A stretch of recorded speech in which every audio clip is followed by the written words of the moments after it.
If Mikel Arteta seems unusually relaxed about the absence of Martin Odegaard, some of that is actually an effort. The manager of course knows exactly the cost of losing such a player, but part of his long-term preparation with this Arsenal squad is to never dwell on anything that could be perceived as a negative. Arteta has spoken extensively to psychologists about this, and the idea is that if you can't change a problem like this, there's no point speaking about it in a way that could play on his team's mind. It's best to look forward after taking a hard-earned point against Atalanta in Bergamo, which is a phrase with a few meanings as regards Sunday's match at Manchester City. The idea may be all the more important if Odegaard is indeed out until November, as some recent chatter suggests, but also given the exact nature of this game, the onus is very much on Arsenal, rather than City.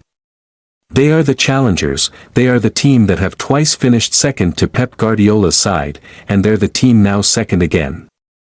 Arsenal haven't won at the Etihad since 2014-15, all of that is also in a context where this fixture abruptly became much more standoffish at the start of last season, before Arsenal were criticized for being satisfied with a 0-0 draw in this same fixture at the end of March.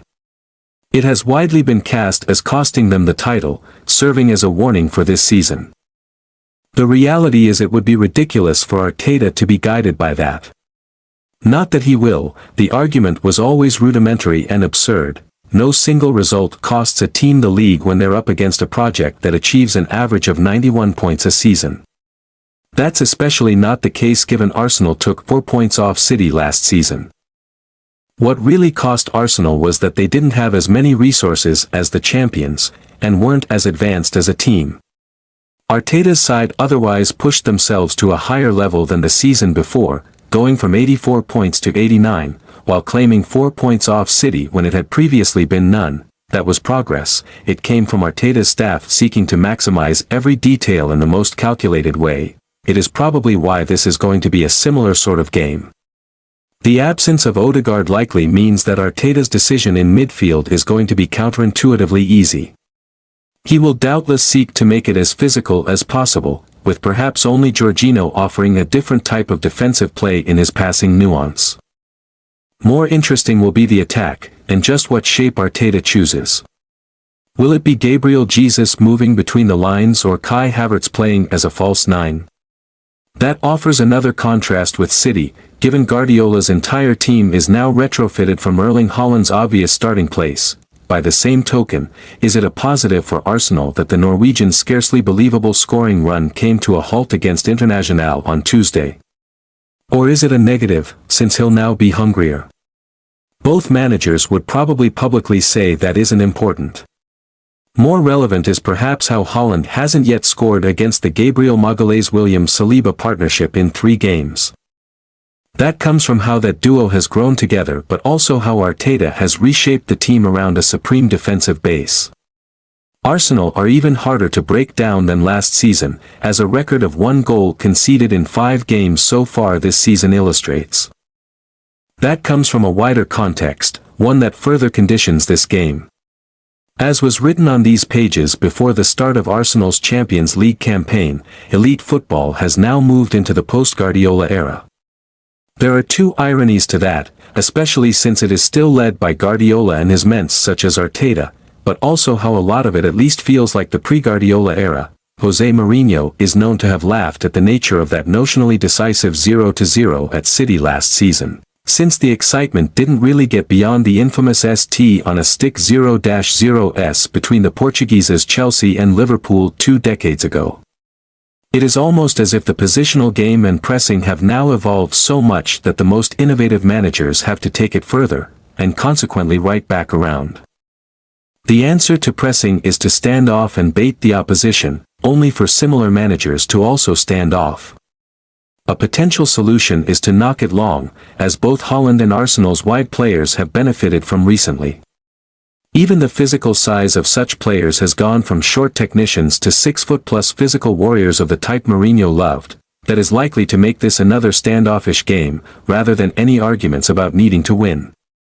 It is tactically smart, especially if you lack a playmaker like Odegaard. It may be even more pronounced if Kevin De Bruyne is also out. This supposed showdown may well be another dull game devoid of ingenuity, all tactics rather than theater.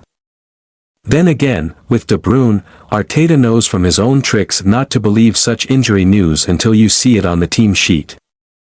If the match consequently goes as expected, and Arsenal struggle to create chances for the third game in a row, it will probably bring more debate about their attack without Odegaard.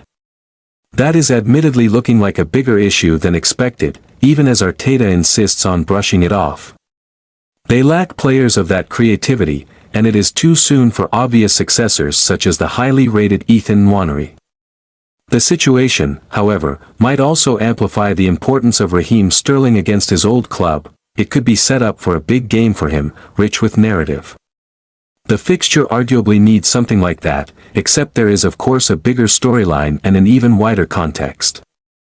Football has thrown up another of those narrative twists that the sport has always made a virtue of, in how this is City's first Premier League match since the competition's hearing against them started on Monday.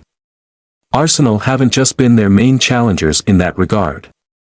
Executives like Tim Lewis are known to have been the most vocal on such issues behind the scenes, as well as state ownership. Arteta, by contrast, is known not to really talk about it at all. It does add greater uncertainty to the match, even as both managers so concertedly try to impose control.